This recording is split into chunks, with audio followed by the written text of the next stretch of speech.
புண்ணிய பூமியாம் தமிழகத்தில் காஞ்சிபுரம் மாவட்டத்தில் ஸ்ரீபெரும்புதூர் வட்டத்தில் அமைந்திருக்கும் அழகிய கிராமம் எறையூர். அன்பர்களே, ஜெயா தொலைக்காட்சி தனது ஆன்மீக அன்பர்களுக்காக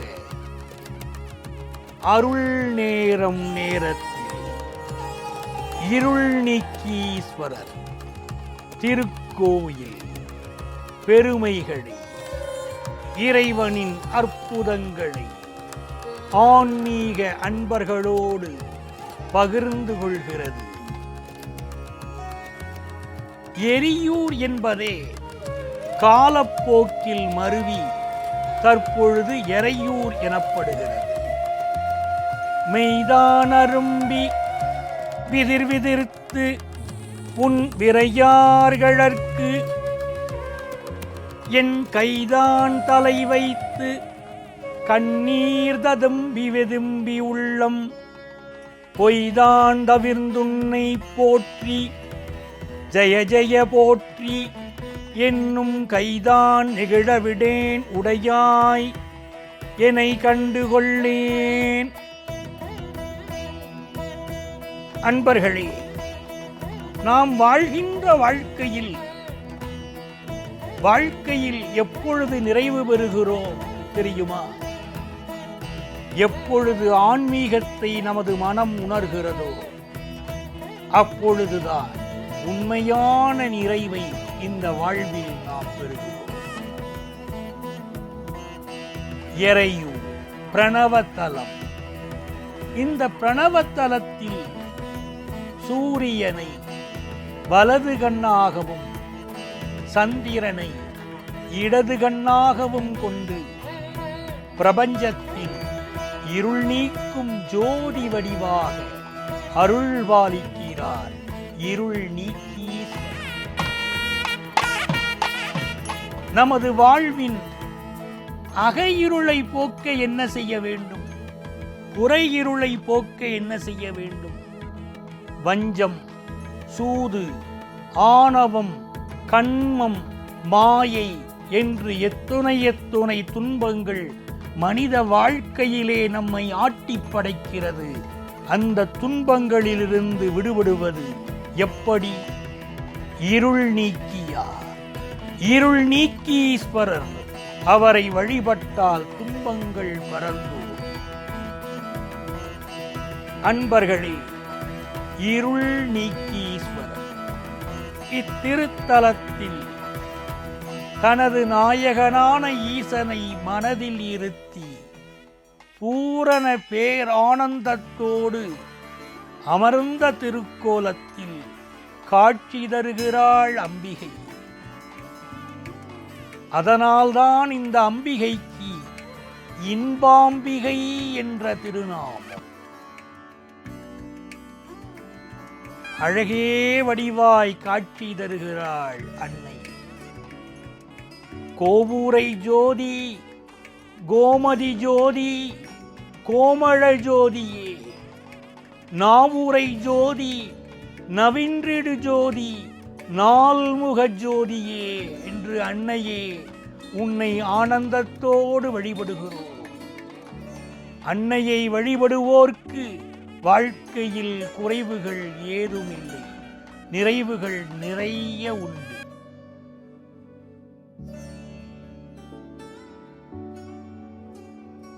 கொள்ளேன் புரந்தரன் மாலையன் வாழ்வு குடிகெடினும் நல்லேன் நினதடியார் உடலால் நரகம் புகினும் எள்ளேன் திரு அருளாலே இருக்கப் பெறின் இறைவா உள்ளேன் பிற தெய்வம் உன்னை எல்லாதெங்கள்.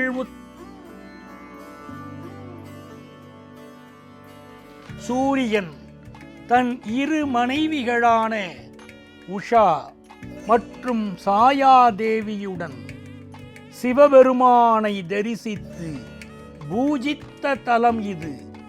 அகஸ்தியரும் இத்தலநாதனை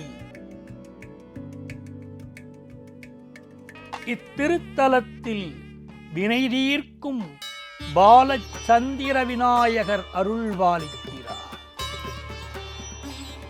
முருகப்பெருமான் ஞானப் பழம் வேண்டி மயிலேறி உலகை வலம் வந்தார். விநாயகரோ அம்மையப்பரை வலம் வந்து ஞானப் பழம் பெற்றார். அந்த சமயத்தில் அங்கிருந்த சந்திரன் சிரித்தார். விநாயகப் பெருமானின் கோபத்திற்காளார். விநாயகப் பெருமான் சந்திரன் ஒளி இழக்கட்டும் என்று சாபமிட்டார்.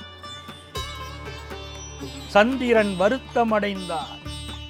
எனக்கு சாப நிவர்த்தி வேண்டும் என்று விநாயகப் பெருமானை தண்டனிட்டார். விநாயகப் பெருமான் மனம் இறங்கினார். வருடத்தில் ஒரே ஒரு முறை மட்டும், அதாவது ஆவணி மாதம் பூர்வபட்ச சதுர்த்தி என்று மட்டும் சந்திரன் சண்டாளத்துவம் பெற வேண்டும் என்றும், அப்படி அவ்வினை பற்றியவர்கள் பஞ்சபூத தீர்த்தங்களில் ஒன்றாகிய மகாதேவ தீர்த்தத்தில் நீராடி பாலச்சந்திர விநாயகப் பெருமானை தொழ அவ்வினை நீங்கும் என்றார் விநாயகப் பெருமான். 5 கரத்தனை யானை முகத்தினை இந்தின் இளம்பிரை போலும் எயிற்றனை நந்தி மகந்தனை ஞானக் கொழுந்தினை குந்தியில் வைத்தடி போற்றுகின்றேனே என்று விநாயகப் பெருமானை எவர் ஒருவர் கைதொழுகிறாரோ அவர் வாழ்க்கையிலே எல்லா நலங்களையும் பெறுவார் என்பது கண்கண்ட உண்மைதான்.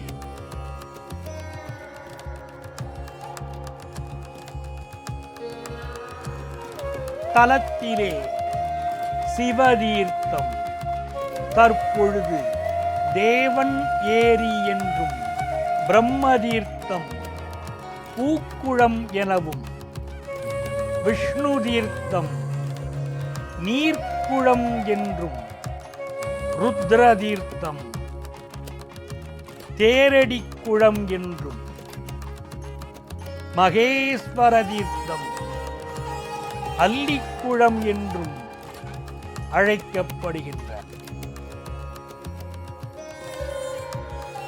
அகத்திய பெருமான் சிவபெருமானின் ஆணைக்கு இணங்கி தென் திசை நோக்கி பயணம் செய்து உலகை சமன் செய்து பின்னர் தென்னாடுடைய சிவத்தலங்களை பூஜித்தார். தென்னாடுடைய சிவனே போற்றி, என் நாட்டவர்க்கும் இறைவா போற்றி என்று பூஜித்தார். தொண்டை மண்டலத்தில் எறையூர் வந்தடைந்தார். கொள்ளேன் புரந்தரன் மாலையன் வாழ்வு குடிகடினும் நல்லேன் இனதடியார் உடல்லால் நிரகம் புகினும் எள்ளேன் திருவருளாலே இருக்கப் பெறின் இறைவா உள்ளேன் பிற தெய்வம் உன்னை அல்லாதெங்கள் உத்தமனே.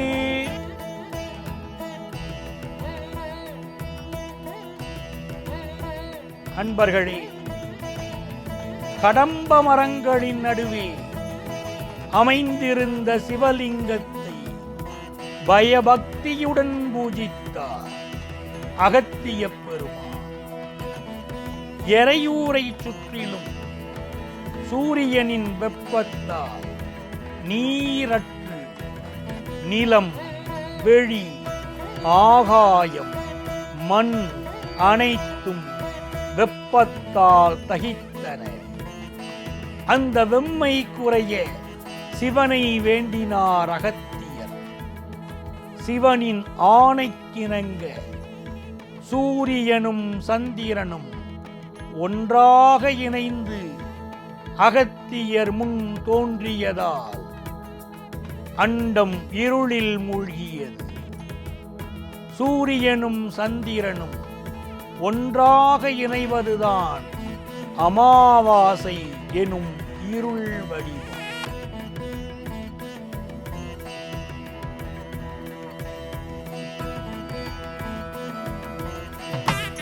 அகத்தியர் பஞ்சபூதங்கள், சூரியன், சந்திரன் அனைவரும் சிவபெருமானை துதிக்க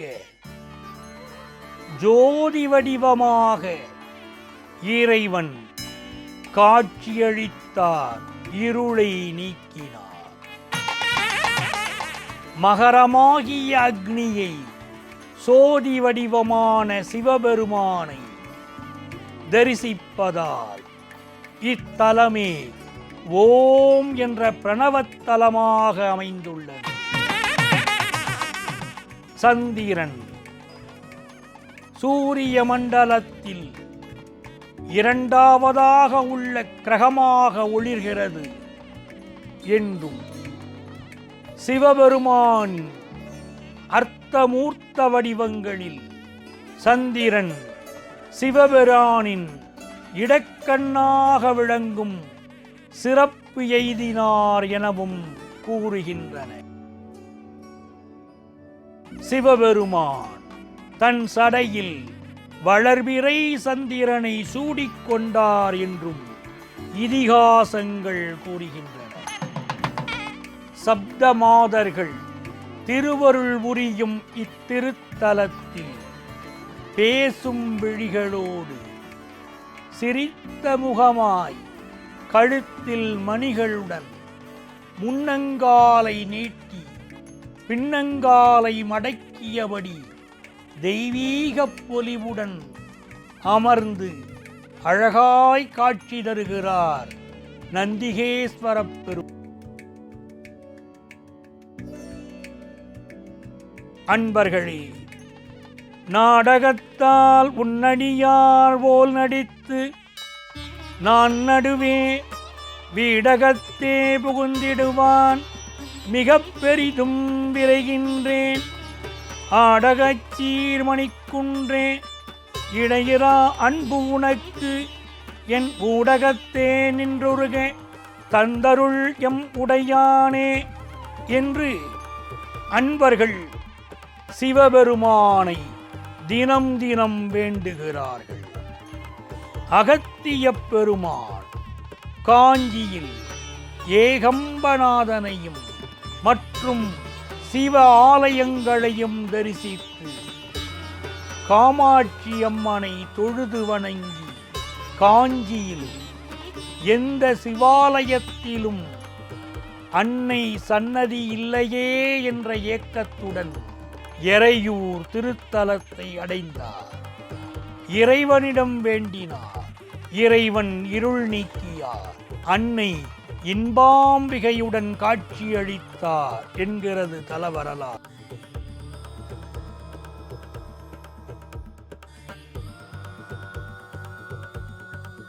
யானேதும் பிறப்பஞ்சேன் இறப்பதனுக்கென்கடவேன் வானேயும் பெரில் வேண்டேன் மண்ணாள் வான் மதித்துமிரேன் தேனேயும் மலர்கொன்றை சிவனே எம்பெருமான் எம்மானே உன் அருள் பெருநாள் என்றென்றே வருந்துவனே. இத்திருக்கோயிலில் கருவறை அமைந்துள்ள குமுதப்பட்டையில் அகத்தீஸ்வர நாயினார் என்றும் நித்தியம் தீபம் ஏற்றுவதற்கு 36 மாடுகளும் 40 ஆடுகள் தானம் வழங்கிய கல்வெட்டும் காணப்படுகிறது. இத்திருக்கோயில் கிபி 8ஆம் நூற்றாண்டில் சோழர் காலத்தில் கட்டப்பட்ட திருக்கோயில். 1500 ஆண்டுகள் பழமை வாய்ந்த திருக்கோயில். அந்நியரின் படையெடுப்பின் போது தாக்குதலுக்குள்ளாகி பராமரிப்பில்லாது இருந்தாலும் உள்ளூர் சிவபக்தர்களின் முயற்சியால் சீர்பெற்று புத்தொழி பெற்று விளங்குகிறது. வல்லக்கோட்டை முருகப்பெருமான் திருத்தலம் செல்லும் வழியில் ஸ்ரீபெரும்புதூருக்கு தெற்கே 40 கிலோமீட்டர் தொலைவில் எறையூர் இருள் நீக்கியார் ஆலயம் காணப்படுகிறது.